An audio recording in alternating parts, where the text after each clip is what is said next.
So if it's something then related, so going forward, if it's something that relates to me in general, you might hear a dog barking, you might even smell a dog, just to remind you to make that connection that it's something related to the knee. So you can manifest in many different ways, depending on how you experience it, depending on your personal experience so far in this in your life.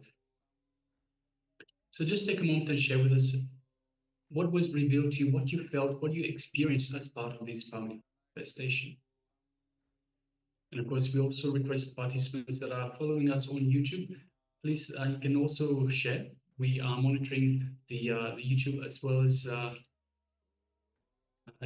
the two-way in the Zoom. So yes, we have.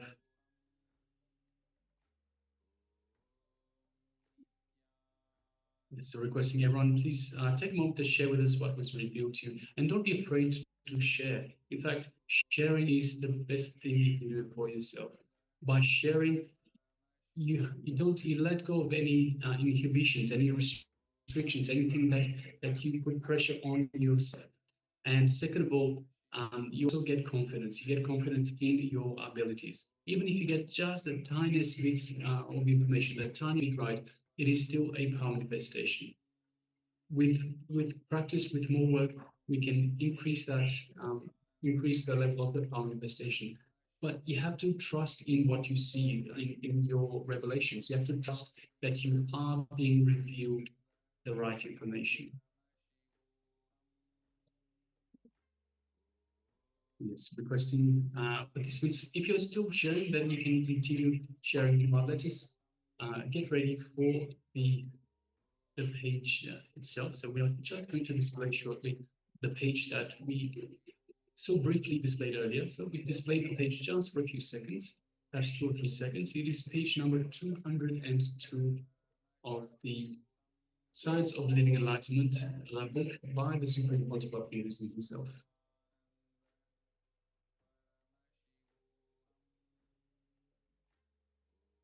Explain that in just a moment.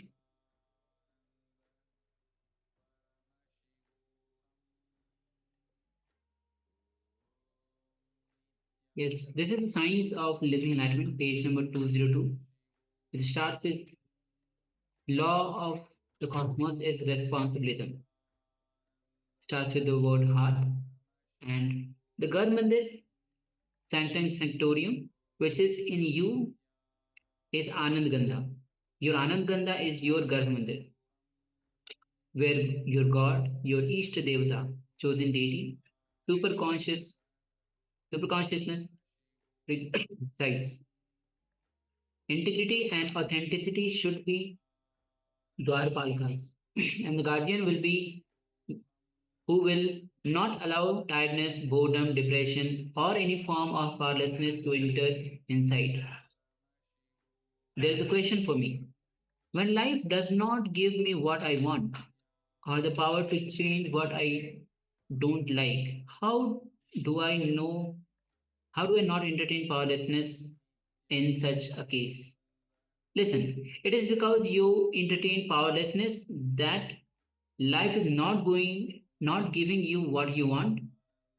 It is not that life first denies you and then you entertain powerlessness. No, because you entertain powerlessness, life asks you to change or denies you. Change or denial comes from life only after you entertain powerlessness. You commit a crime and only then does life gives you punishment. Life energy is not in hurry to harass somebody even before verifying if they had committed a crime or not. Entertainment in any form of powerlessness like tiredness, boredom, depression, fear, worry, non-trusting attitude or denial of life is atheism. Entertaining any form of powerlessness in your inner space is entertaining death. Don't. Don't do it. Entertain life so that even your death will be living. You will be living death. If not, you'll be dead even while living. I have seen many people who are dead even while living.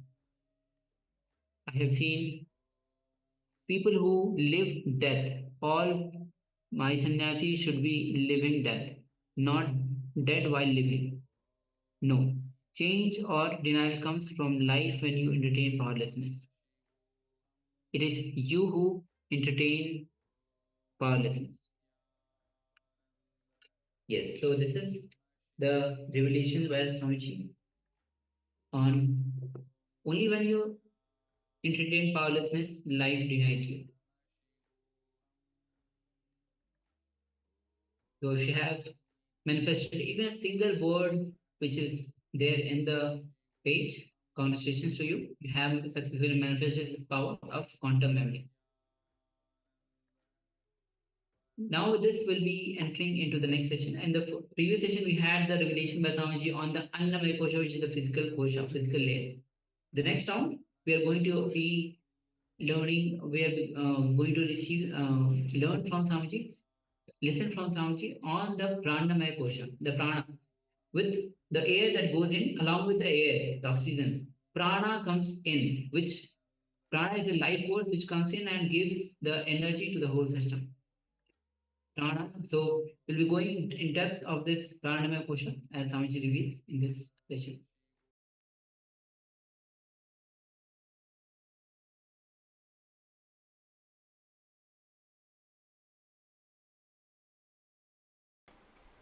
When we are unclutching from a particular kosha, do we keep our awareness on that kosha or do we unclutch from everything that comes into our awareness? Spencer, you are expected to put your more awareness on that kosha. Anything comes unclutched, that is different, but be more aware, be instructed. Remember, you are supposed to work more on that kosha.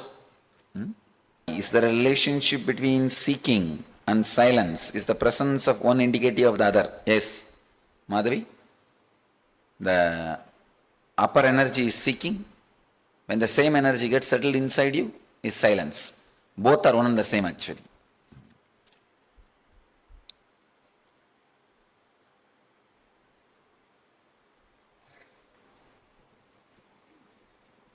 Now most of our engrams are stored in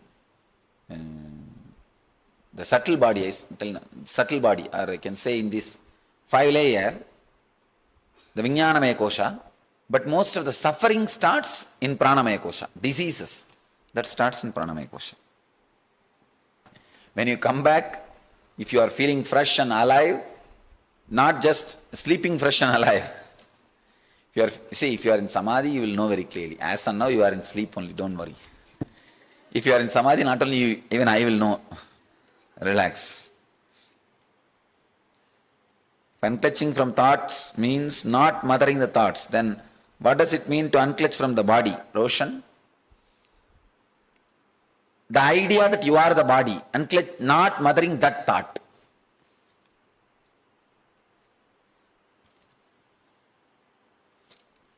Raghuram, can mind chatter stop all of a sudden? Yes, it can stop all of a sudden sometime. If you are doing some strong technique like unclutching, my thought flow revolves just around you and your presence. Mind is not just there. Is Guru Bhakti overcoming the wandering mind? I can say after some time, this Guru Bhakti also will merge into a very deep Samadhi, Savigalpa Samadhi. But as of now, it's okay. Lila Dhyana, it's okay.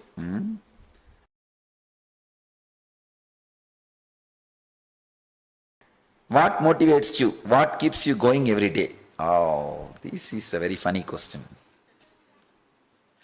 I thoroughly thought about it. Actually, we had this discussion with my close first circle, Swamis. Before my birthday, every January 1st is my birthday. Last year, my first circle Swamis wanted to give something for me.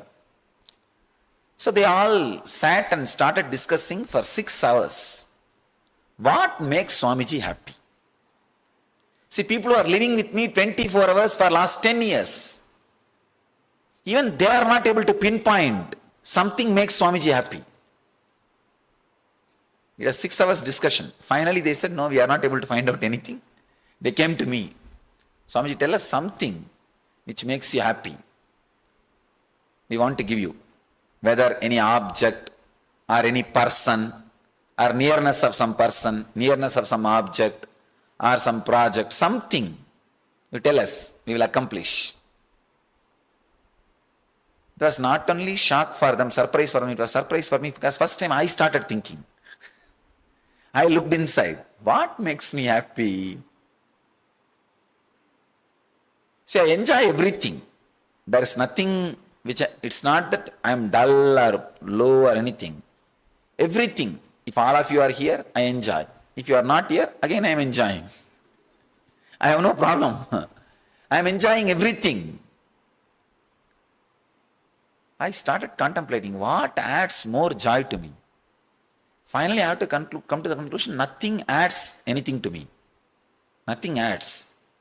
Then I started digging out something I should find out. Then what is making me run? After contemplating 2-3 days, even after 2-3 days, I could not find anything.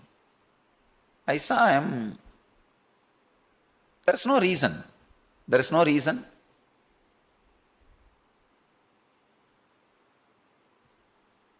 So I tried.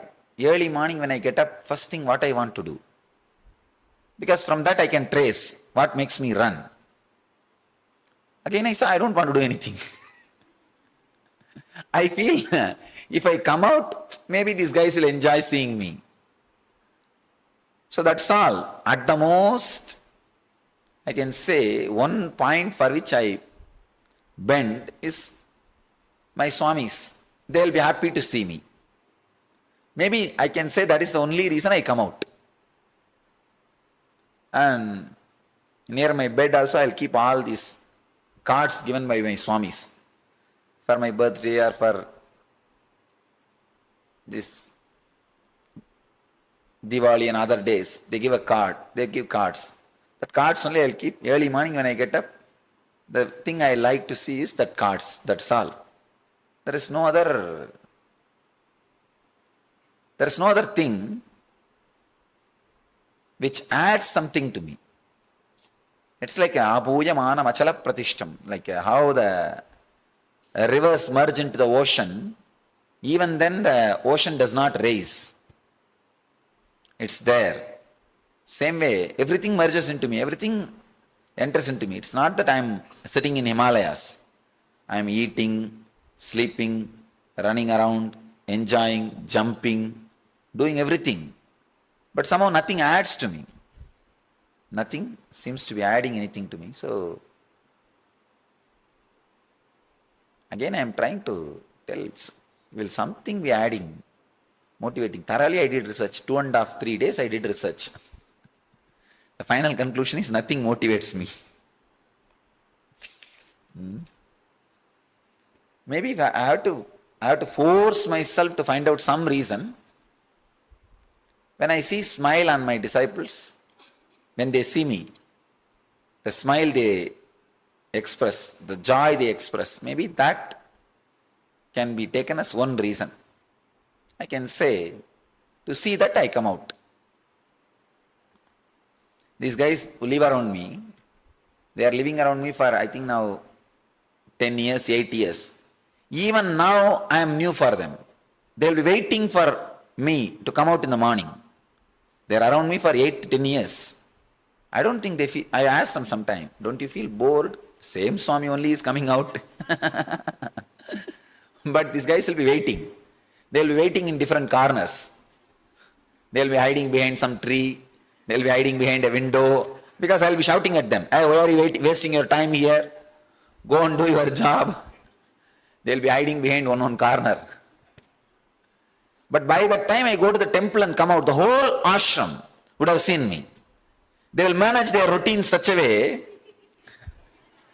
they know when I come out, when I will go to temple, when I will be back from temple.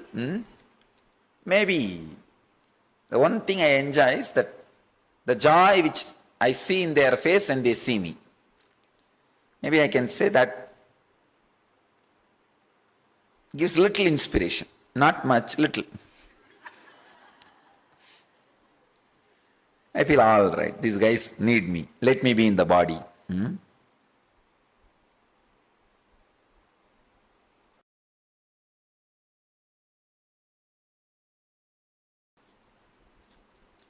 All right. Then we will enter into Pranamaya Kosha now.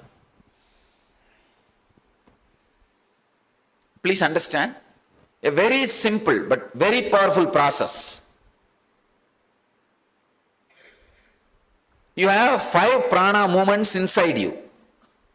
Inhaling, holding, spreading all over your body, exhaling and cleaning. All of you understand? Inhaling, holding, the prana staying inside. Spreading, the oxygen part of the prana reaching all parts of your body. That's what I call spreading. And exhaling, the remaining carbon dioxide being thrown out. And cleaning, apana. Cleaning is not only cleaning through the stomach, even your sweating is because of that cleaning, apana. Apana is responsible even for your sweating. Sometimes the unnecessary things are sent out of your body through the skin and from the lower passages. So both are apana. These 5 prana movements, unclutch from these 5 movements. Please understand. You may think how to unclutch. Basically, you carry a very wrong prana pattern, breathing pattern. Very wrong breathing pattern.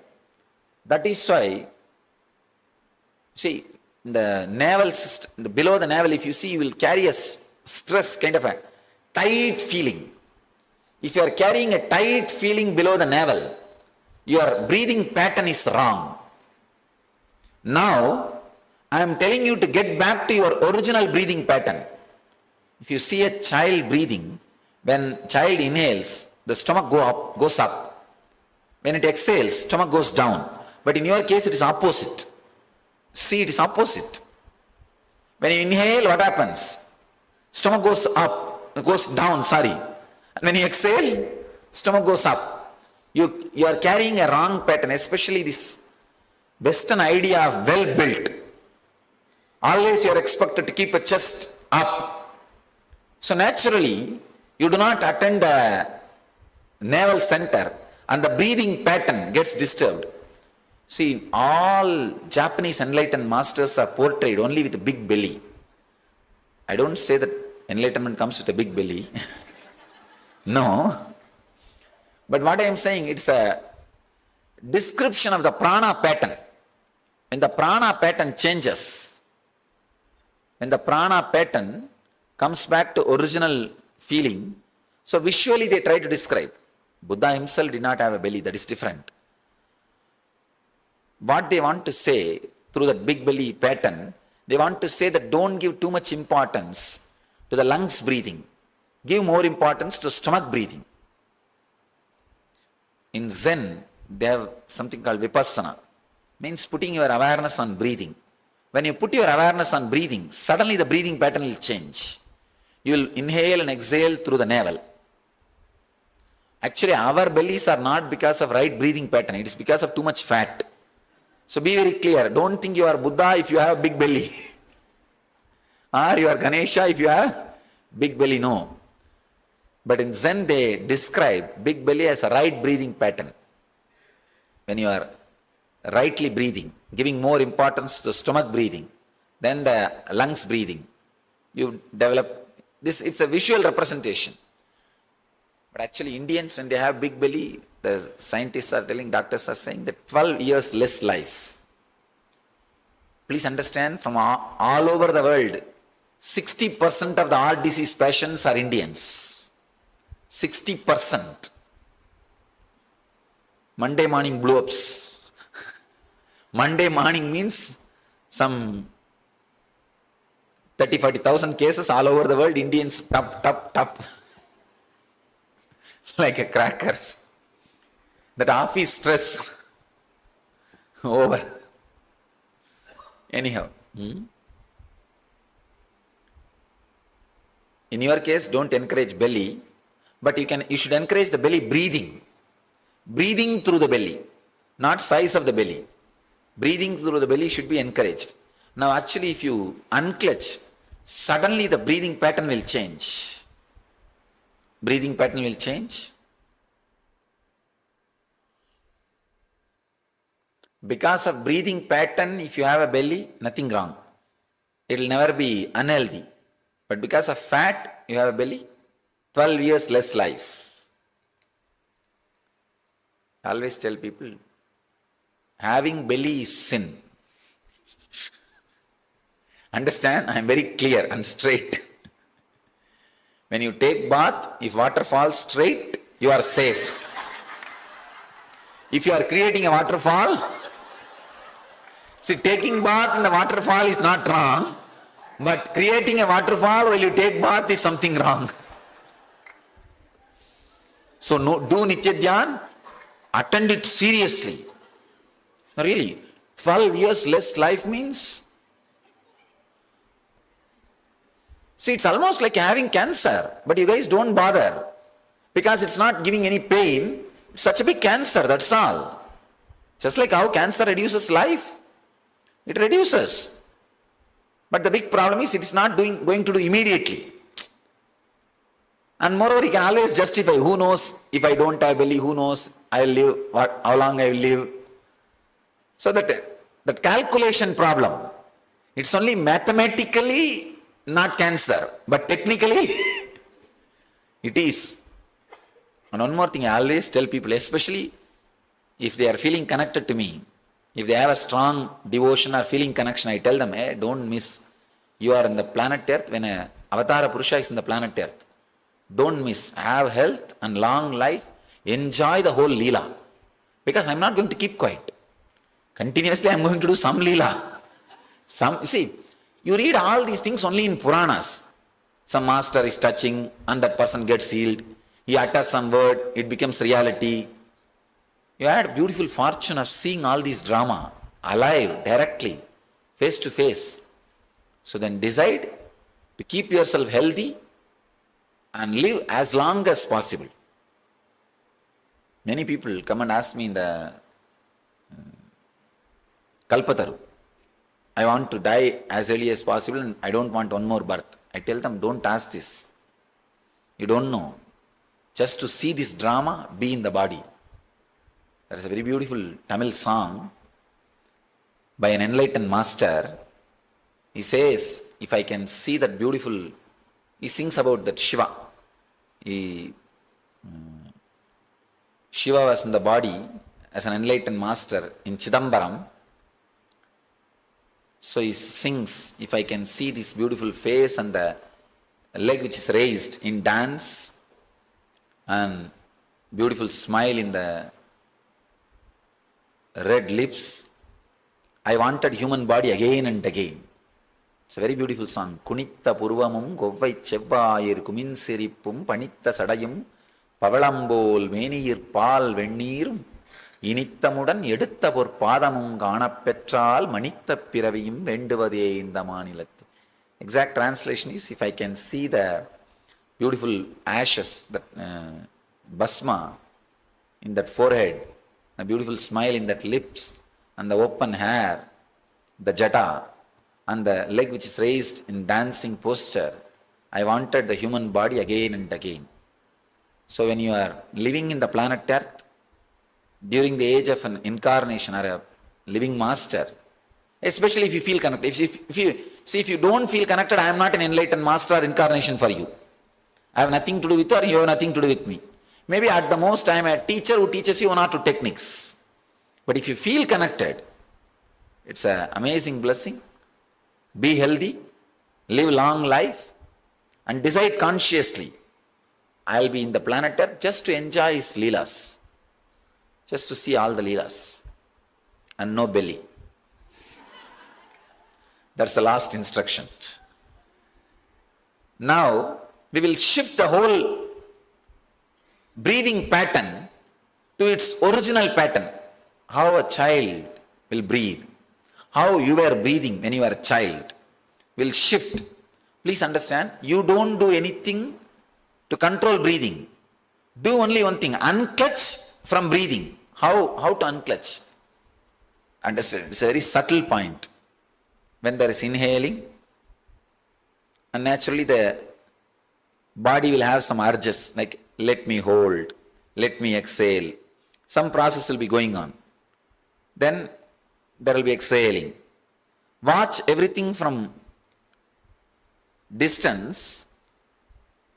Tell yourself very clearly, I am not going to involve in this breathing activity. I am unclenching from this activity. I am not going to support this activity anymore. So naturally what will happen after 2-3 minutes, you will feel heavy, as if you are negating breathing. So unclench from that heavy feeling also. Please understand. When there is this, if you close your eyes and just sit, the breathing activity will be going on. Inhaling, staying, spreading, exhaling. All these activities will be going on. Just tell yourself, I am not going to mother this activity. I am not going to support this activity. I am unclenching from it. I am not going to stop it. Don't try to stop it. I am unclenching from it. That itself will reduce that activities drastically. Naturally, you will feel little heavy. You want to breathe. You want to put your effort and breathe. Don't mother. Don't encourage. Decide, no, I am not going to mother.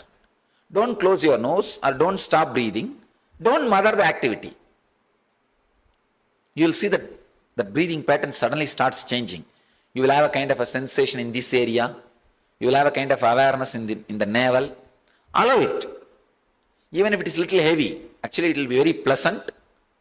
But if you are little heavy, that sensation will be little heavy. Don't bother. I tell you, every day, if you change your breathing pattern to this mode, the unclenching mode, and fall asleep, next day morning, if you get up, when you get up, you will have your skin very shining. You will not have dull skin. Please understand.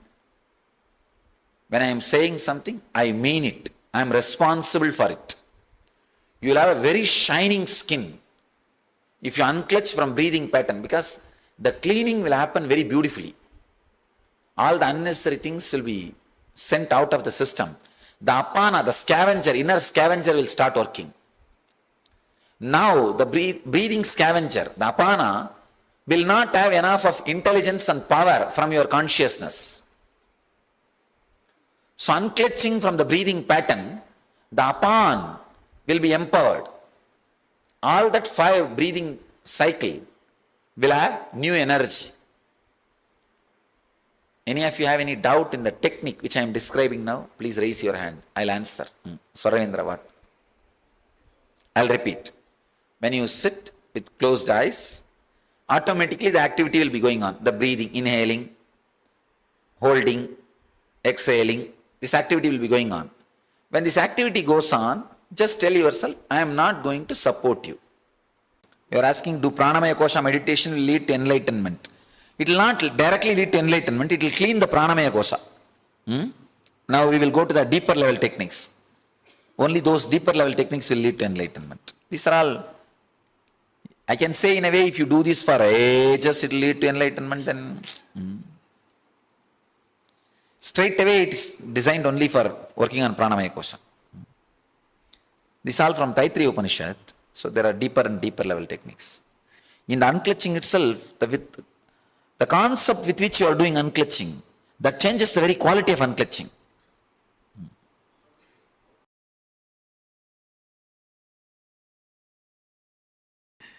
In the second meditation, I felt around the Manipuraga an acute burning sensation, means the balancing is happening. George, you might have had a wrong breathing pattern. When it gets balanced, you will feel as if chili was rubbed on your skin. Anybody felt in some spots of your body chili being rubbed? Means the wrong pattern is getting altered. The apana will start working. You see, whenever the cleaning part starts working, you will feel in that area chili being rubbed. Means you have done the pranamaya properly. But don't start feeling bad, oh, I did not feel chilly. You may not have had blockages. If you have had that thing, 2 things are sure. One, you did the meditation properly. Second, that blockages are getting healed. It will be like a burning sensation. The apana, the cleaning prana, has become active. That breathing pattern has been cleaned.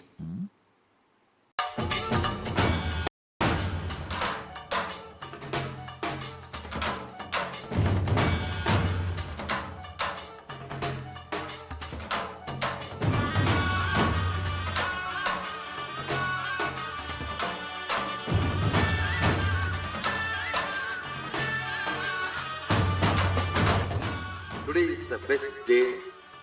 Sadashiva appears for Brahma and Vishnu early morning in the form of light shaft.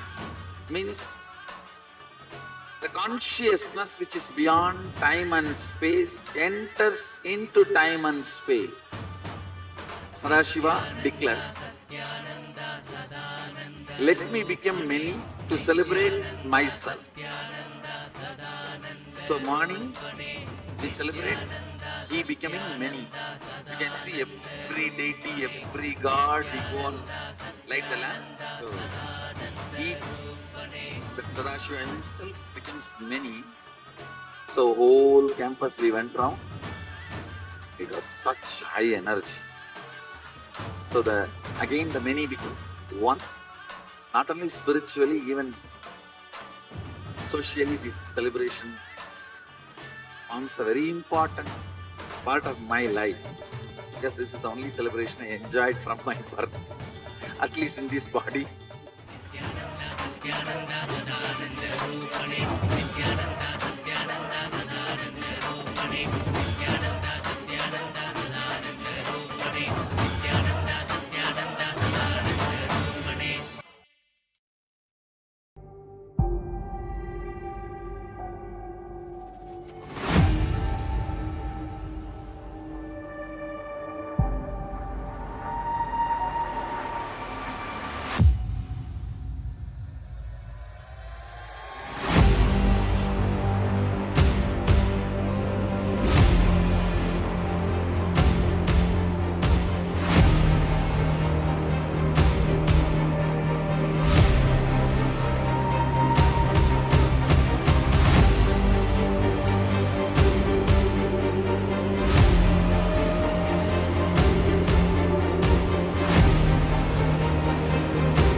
Yes, Nithyananda, one of you.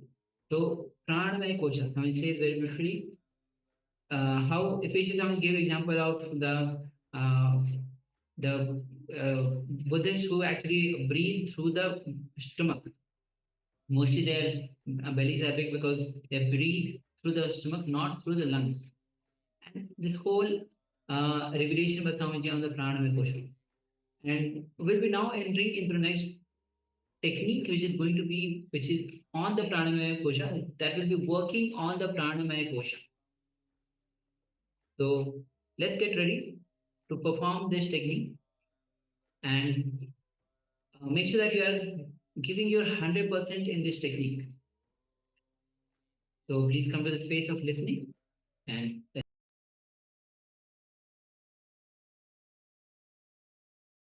When you sit with closed eyes, automatically the activity will be going on. The breathing, inhaling, holding, exhaling, this activity will be going on. When this activity goes on, just tell yourself, I am not going to support you. I am not going to support this breathing. I am unclutching. Let the breathing happen by its own prarabdha. See, your body has an innate intelligence to breathe. Even if you are unconscious, it will be breathing. Let it breathe unconsciously. Actually, when you tell this consciously, you will start breathing superconsciously. That is different. Even if you are unconscious, even if you are not involved in the body, it's breathing. Let it go to that mode. I am not interested in supporting the breathing. Because actually when you support, you disturb. You bring your mental pattern to your breathing pattern. It brings big disturbance. So now you understand what I am saying? Yes. No, now you have to be aware of the whole activity. Be aware but unclutch. Again, be aware but unclutch. Your awareness should be on your breathing, but do not mother the activity. Just this idea, I am unclutching from this breathing cycle, is enough. Suddenly, your energy support given for that activity will be withdrawn. Some parts of your body will start vibrating, your eyebrows will start vibrating, your lips will start vibrating. Different parts of your body will start moving automatically. These are all the parts suppressed by your interference. Your interference. All these things will start vibrating automatically. So, yes. No, it is not same as witnessing the breathing. It is deeper than witnessing. It is deeper than vipassana. No, it is not watching the breathing. It is completely unclutching from the breathing.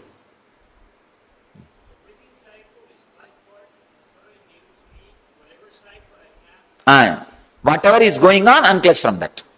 See, all the five will not be always active. Usually in any normal human being, only three will be active. Inhaling, holding and exhaling. Spreading, you will know only when you become very sensitive.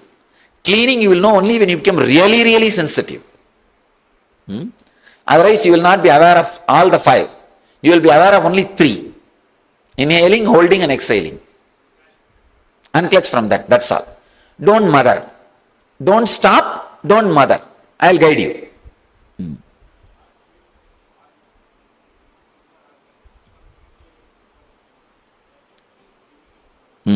So,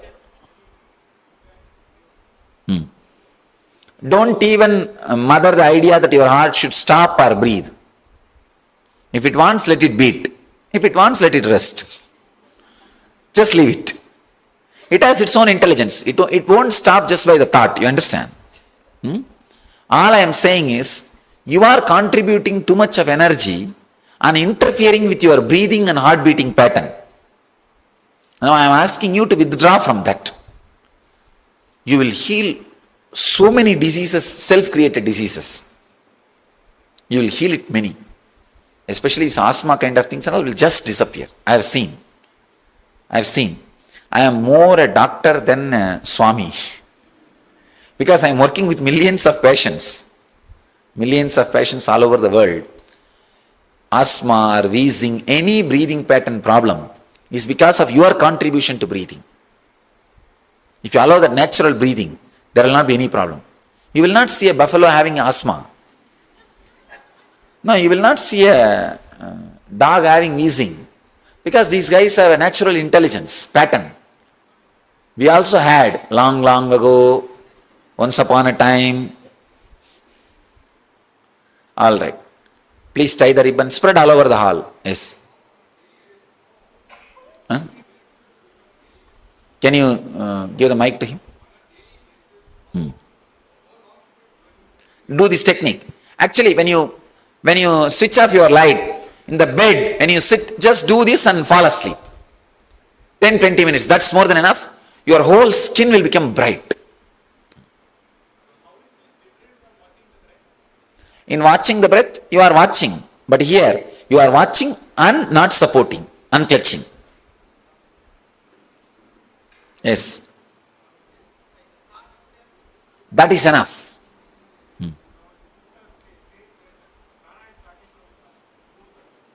Don't bother about that. Relax. Yes, Vishnu, what? Sorry? Breathe.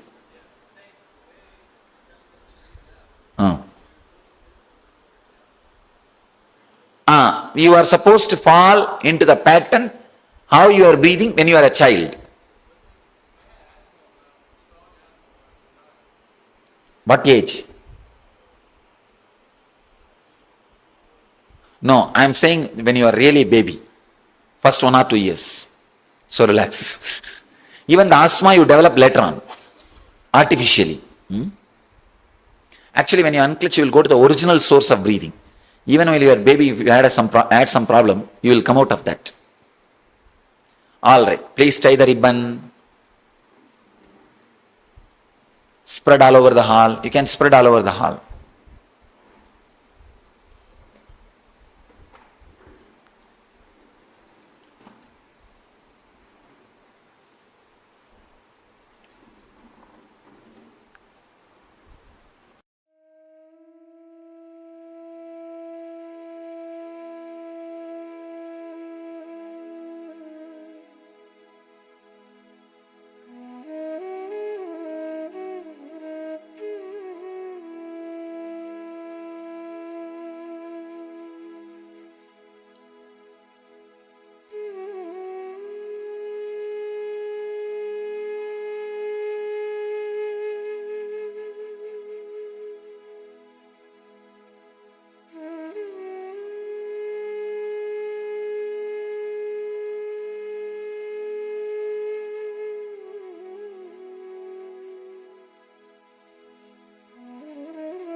When you sit with closed eyes, automatically the activity will be going on. The breathing, inhaling, holding, exhaling, this activity will be going on.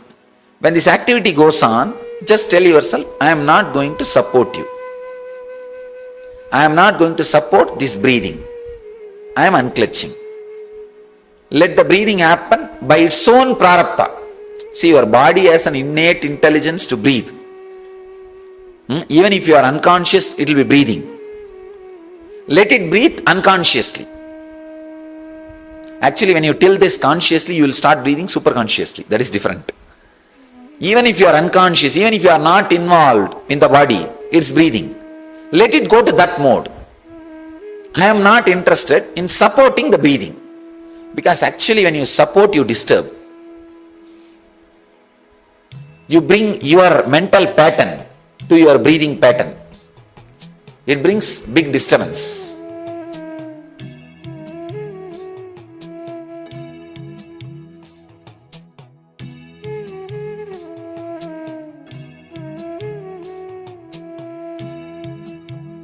Be aware but unclench.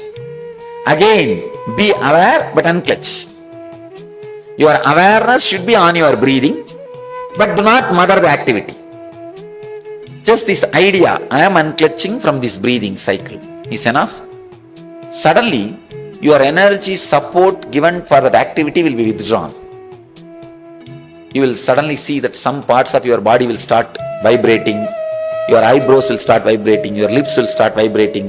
Different parts of your body will start moving automatically. These are all the parts suppressed by your interference. Your interference. All these things will start vibrating automatically.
When you sit with closed eyes, automatically the activity will be going on. The breathing, inhaling, holding, exhaling, this activity will be going on.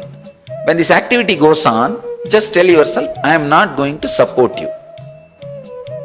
I am not going to support this breathing. I am unclenching. Let the breathing happen by its own prarabdha. See, your body has an innate intelligence to breathe. Even if you are unconscious, it will be breathing. Let it breathe unconsciously. Actually, when you tell this consciously, you will start breathing superconsciously. That is different. Even if you are unconscious, even if you are not involved in the body, it's breathing. Let it go to that mode. I am not interested in supporting the breathing. Because actually when you support, you disturb. You bring your mental pattern to your breathing pattern. It brings big disturbance.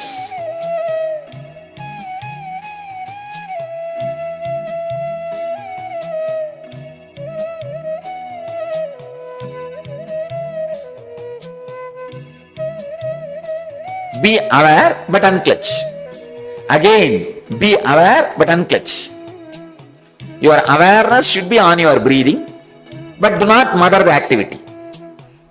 Just this idea, I am unclutching from this breathing cycle, is enough. Suddenly, your energy support given for that activity will be withdrawn. You will suddenly see that some parts of your body will start vibrating. Your eyebrows will start vibrating, your lips will start vibrating. Different parts of your body will start moving automatically. These are all the parts suppressed by your interference. Your interference. All these things will start vibrating automatically.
When you sit with closed eyes, automatically the activity will be going on. The breathing, inhaling, holding, exhaling, this activity will be going on.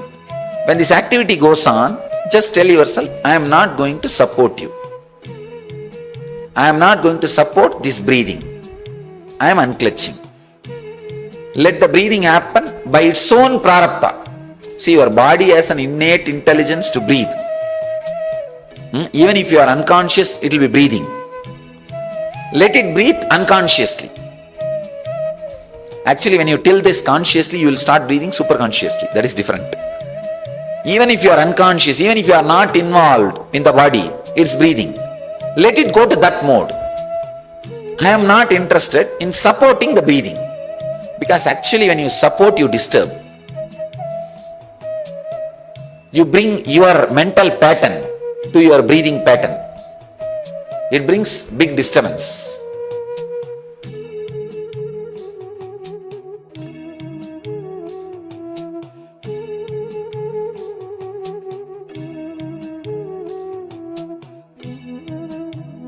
Be aware but unclutch. Again, Be aware but unclutch. Your awareness should be on your breathing, but do not mother the activity. Just this idea, I am unclutching from this breathing cycle, is enough. Suddenly, your energy support given for that activity will be withdrawn. You will suddenly see that some parts of your body will start vibrating, your eyebrows will start vibrating, your lips will start vibrating, different parts of your body will start moving automatically. These are all the parts suppressed by your interference. Your interference. All these things will start vibrating automatically.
When you sit with closed eyes, automatically the activity will be going on. The breathing, inhaling, holding, exhaling, this activity will be going on. When this activity goes on, just tell yourself, I am not going to support you. I am not going to support this breathing. I am unclutching. Let the breathing happen by its own prarabdha. See, your body has an innate intelligence to breathe. Even if you are unconscious, it will be breathing. Let it breathe unconsciously. Actually, when you tell this consciously, you will start breathing superconsciously. That is different. Even if you are unconscious, even if you are not involved in the body, it's breathing.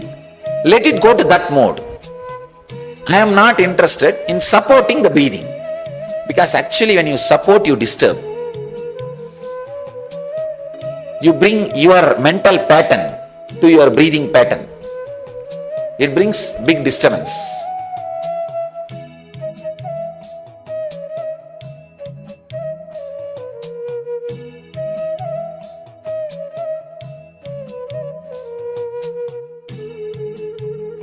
Be aware but unclutch. Again, be aware but unclutch. Your awareness should be on your breathing, but do not mother the activity. Just this idea, I am unclutching from this breathing cycle, is enough. Suddenly, your energy support given for that activity will be withdrawn. You will suddenly see that some parts of your body will start vibrating, your eyebrows will start vibrating, your lips will start vibrating, different parts of your body will start moving automatically. These are all the parts suppressed by your interference. Your interference. All these things will start vibrating automatically.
When you sit with closed eyes, automatically the activity will be going on. The breathing, inhaling, holding, exhaling, this activity will be going on. When this activity goes on, just tell yourself, I am not going to support you. I am not going to support this breathing. I am unclutching.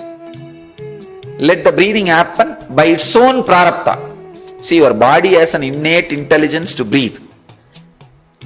Even if you are unconscious, it will be breathing. Let it breathe unconsciously. Actually, when you tell this consciously, you will start breathing superconsciously. That is different. Even if you are unconscious, even if you are not involved in the body, it's breathing. Let it go to that mode. I am not interested in supporting the breathing. Because actually when you support, you disturb. You bring your mental pattern to your breathing pattern. It brings big disturbance.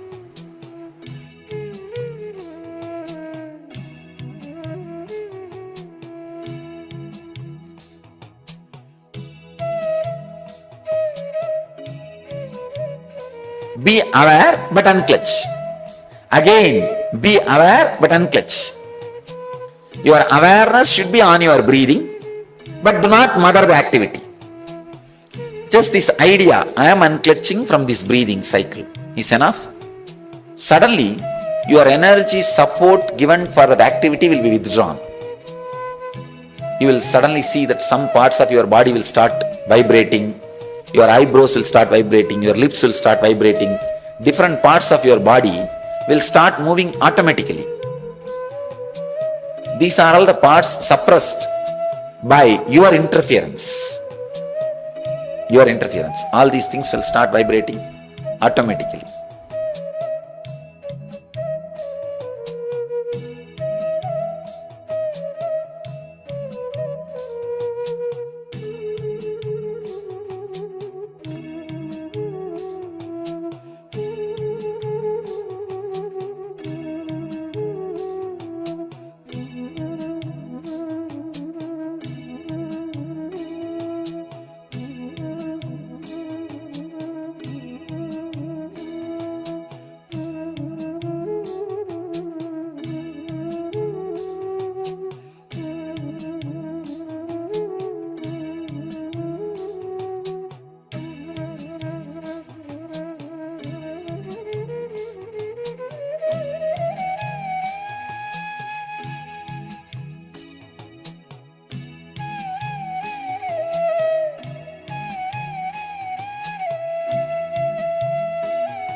Today is the best day. Sadashiva appears for Brahma and Vishnu early morning in the form of light shaft. Means the consciousness which is beyond time and space enters into time and space. Sadashiva declares, let me become many to celebrate myself. So morning we celebrate he becoming many. You can see every deity, every god, we go on light the lamp. So each the Sadashiva himself becomes many. So whole campus we went round. It was such high energy. So the many becomes one, not only spiritually, even socially. This celebration forms a very important part of my life, because this is the only celebration I enjoyed from my birth, at least in this body.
Yes, thank all of you.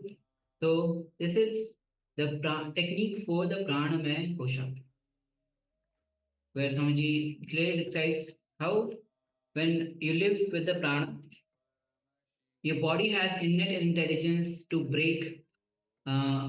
without break free from the cycle of breathing, your own support. Even if when you don't give your support to breathing, body has innate intelligence to breathe. Actually, when we breathe, when we give our support, we only disturb. And when we don't give any support, cosmos breathes through us. So with this, now we'll be entering into the next segment.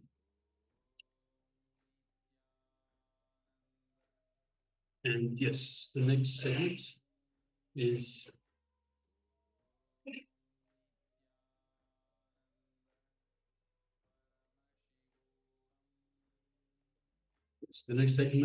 Somji sharing on his own experience, unclutching from the years. So from the years itself, from an earlier incident in his life when he was with one of his gurus. So requesting everyone, please come to the space of listening and give your full attention, give your ears to Swamiji as he tells about his unclutching from the years. That's me.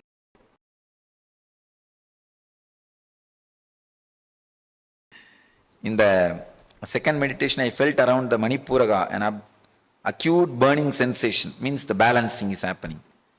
George, you might have had a wrong breathing pattern. When it gets balanced, you will feel as if chili was rubbed on your skin. Anybody felt in some spots of your body chili being rubbed? Means the wrong pattern is getting altered. The apana will start working. You see, whenever the cleaning part starts working, you will feel in that area chili being rubbed. Means you've done the pranamaya properly. But don't start feeling bad. Oh, I did not feel chilly. You may not have had blockages. If you have had that thing, two things are sure. One, you did the meditation properly. Second, that blockages are getting healed. It will be like a burning sensation. The apana, the cleaning prana, has become active. That breathing pattern has been cleaned. Wonderful. Good. You are saying about this silent movie, na? I had this experience once. This Yogi Ramsurat Kumar, he was a great yogi. Did you visit his ashram this time in Tiruvannamalai? You remember that guy with a fan? A statue will be there. He passed away. He used to always smoke. I was born and brought up in a very orthodox family. So, as in my family, smoking is a sin.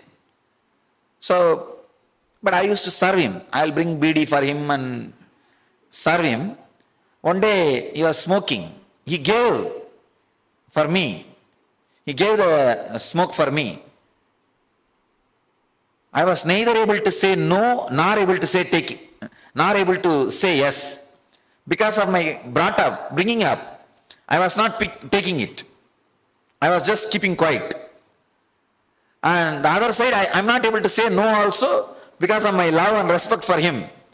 I was just sitting, gazing at him. And it is burning, burning, burning. It almost touched his finger. Then he dropped. Then he held both my ears and dragged me near him. And put the smoke, exhaled the smoke through his mouth on my face. And he took care that I don't move my face. And he just exhaled that smoke on my face and left me. 3 days I was in that state. I could say everything, but no sound. Utter intense silence. It was such a strong silence, oh God. Still I remember, he was sitting in the cremation ground, the city's cremation ground. I was sitting there only. Then after he did that, half an hour I sat with him. I didn't understand what was going on with me. I came out, I was walking.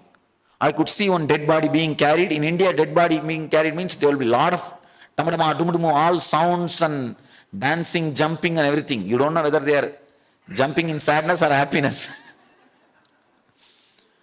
And I saw everything is going, but no sound. I am not able to hear any sound. As if I have become deaf. Then I am walking. Those days there will not be many buses, but there will be the two-wheelers in my native place. Those two-wheelers, on those days two-wheelers horn will be very loud. Pam, pam, pam. It will make such a big noise, air on. So, I could see very clearly all these vehicles going and coming, but no sound. Like a silent movie. But everything was bright. Very bright. It's a kind of an unclutching. Happens. 3 days it was there like that. After 3 days only slowly I started hearing the sounds.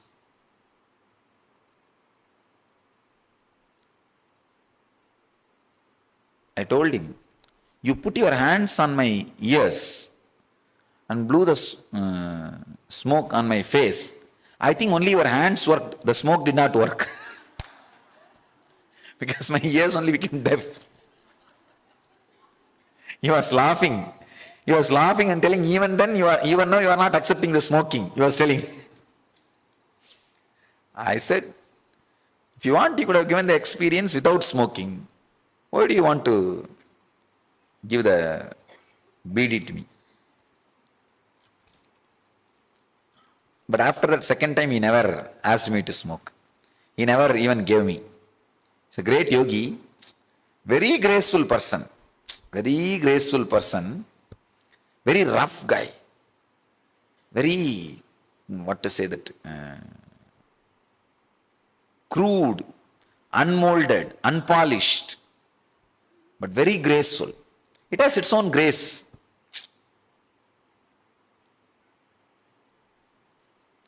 I become too polished, especially when I started dealing with these international people.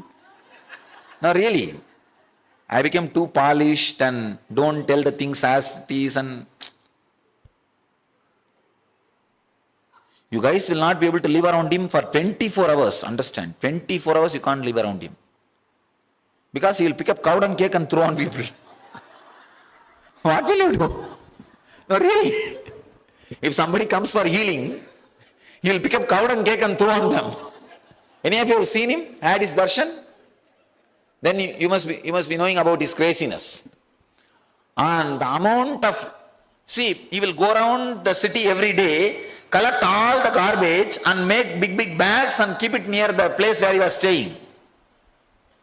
And something like a 200 bag garbage he has collected. It will be next to him. But you will not find a single smell, little smell In my 6 years of life around him, I have not seen him changing clothes even once.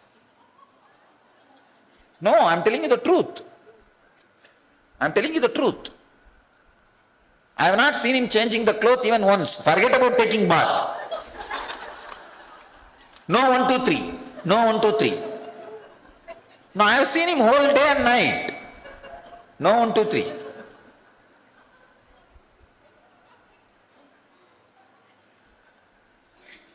I don't know. Huh? No solid food, only some tea or something he will drink, and then he will smoke and throw the tea through the nose and wipe it. That's all. A very funny life. There was another one saint called Pundi Swami. Any of you heard? Very great Mahatma. That Swami, if sometimes devotees will force him to eat, he will eat. After they leave, he will take the intestine out and wash it and put it back. No, really. We have photographs of him taking his intestine out and cleaning. Any of you have seen his darshan? You have seen Pundi Swami, ma? That Kalasabakam Swami. Really? Huh? He will take through mouth and clean it and put it back. I am not telling lies. I am not telling lies. My mother went to him before I was born. That Swami is considered to be the incarnation of Subramanya. He will always keep that spear, Subramanya spear around him. When my mother went to him and took blessings, my father will come down with you. My father will come and take birth in you. He blessed. Then she conceived me and he blessed. My father will come and take birth. Anyhow. Another one person went and he gave 3 flowers, it seems. Then he had a triplet. Very, very great saint. But all these stories, if you listen, you will run away from me.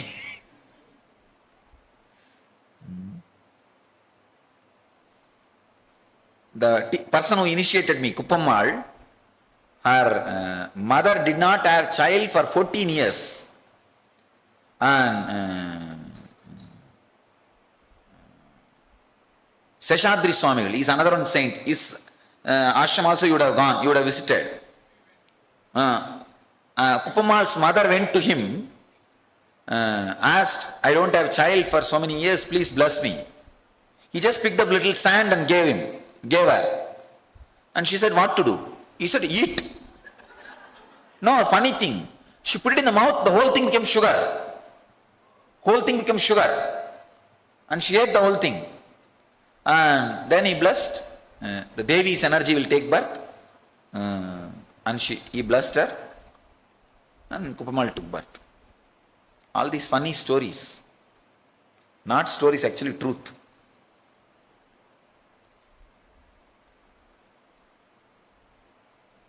When unclutching happens from years, this experience happens. But it's a very good experience. There can't be any energy transfer if you decide to protect you.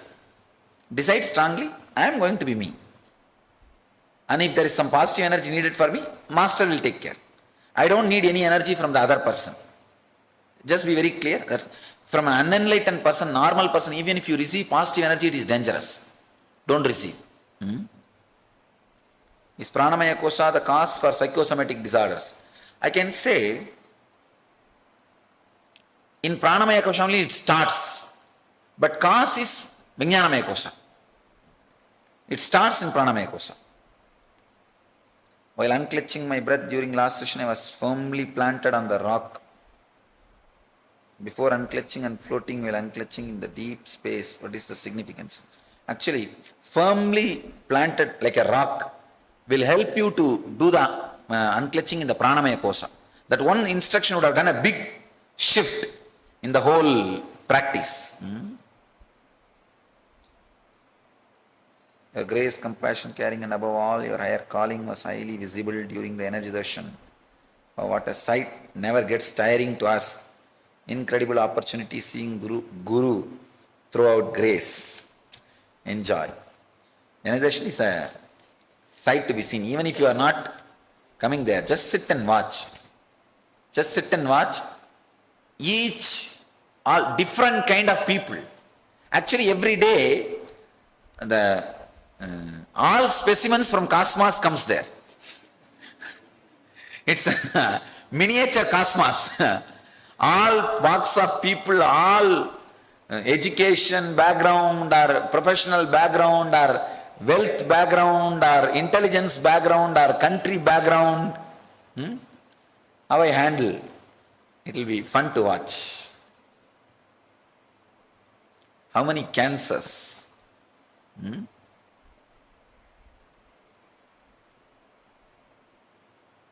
Usha, I'll heal him. मेरे बेटा का hypothyroidism है, Ayurvedic medicine ले रहा है, आप उसके heal करें और अच्छा हेल्प दें. I'll do it.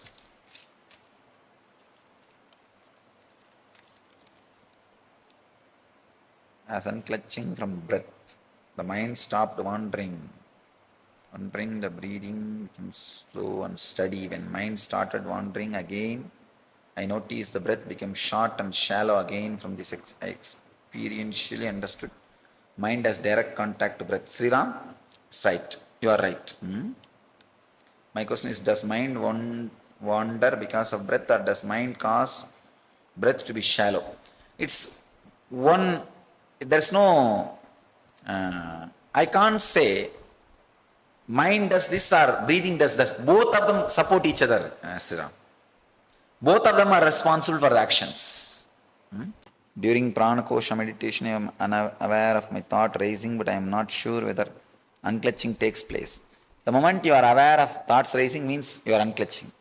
Otherwise, you will not be aware. B. Kumar, you are right. The awareness is growing. Otherwise, you can't be aware.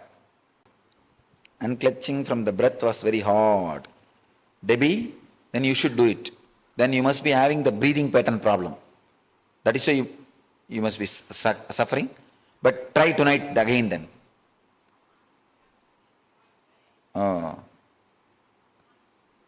Stopping and sputtering like a car running out of gas. I felt my breath. Was it supposed to shift into a smooth flow from lower belly? Yes, it should become smooth flow. Okay. Now you have to unclutch from that also. Try tonight again. Tonight again, try the same technique. Tonight all of you go back to your bed and do the same thing again. Unclutch from the breathing and fall asleep. That you can do easily.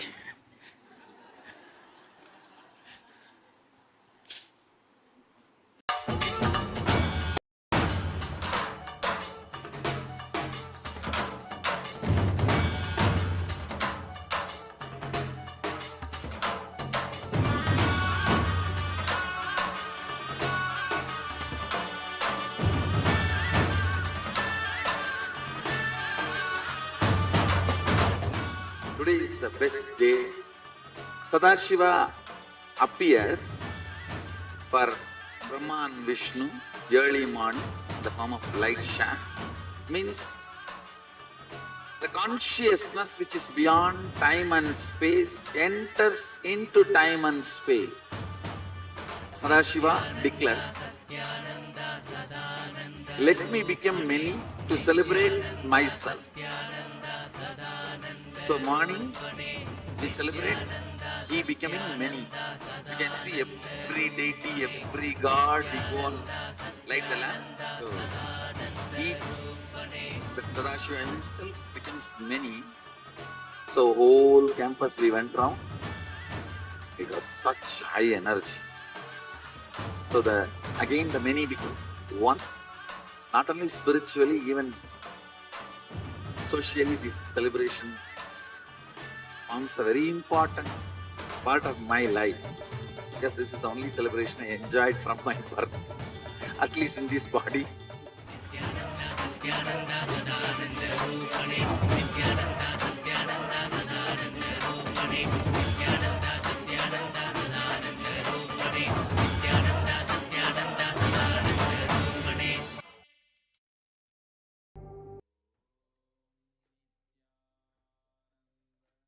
Nithyananda, all of you.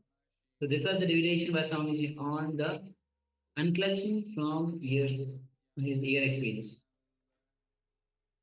So now, this time we'll be entering into the power manifestation. Of course, we're doing today the quantum memory, to recollect large information from the intelligence behind the brain.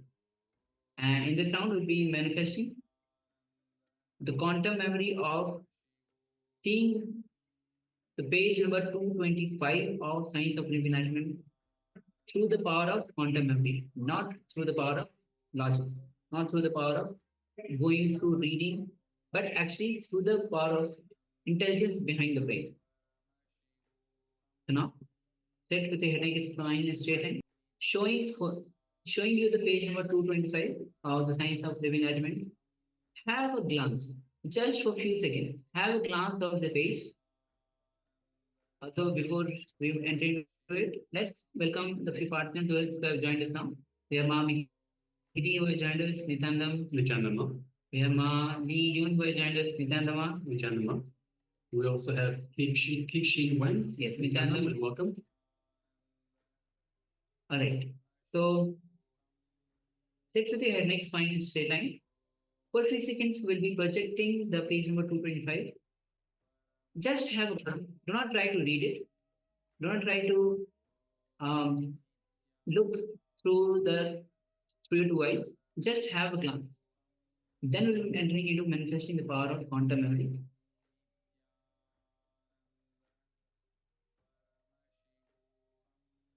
Yes, that's all. So with this, now let's enter into the manifestation. Sit with your head and spine in straight line. You can keep your eyes closed. Visualize Swamiji in your inner space. His love, His compassion is overflowing through your entire body, radiating through you. The superconscious energy is filling your entire system. All the trillions of cells are getting energized with Swamiji's energy. Remove all your self-doubts that you have, all your self-denial, self-hatred that you have. With deep trust, deep surrender, gratitude to Swamiji. Start to unclutch from every single thought. Do not engage with any of the thoughts. Do not get carried away by any of the thoughts. Just unclutch. Unclutch. Go on unclutching every single thought that is coming to you. Just go on unclutching. And then enter into the space of that pure unclutched space, that oneness from where the power of quantum memory starts manifesting, where you can recollect large information from the intelligence behind the brain. Now let's connect with the Mahavakya. Will you chant the Mahavakya? Om Nithyananda Paramashivoham. Om Nithyananda Paramashivoham. Om Nithyananda Paramashivoham. With this deep feeling connection with Bhagavan, let's enter into this round of power manifestation. Recollect large information. We just had a glance of it. Now let's begin this manifestation. Try to ask Swamiji about every information about the page. Let's begin. Om Nithyananda Paramashivoham. Om Nithyananda Paramashivoham. Om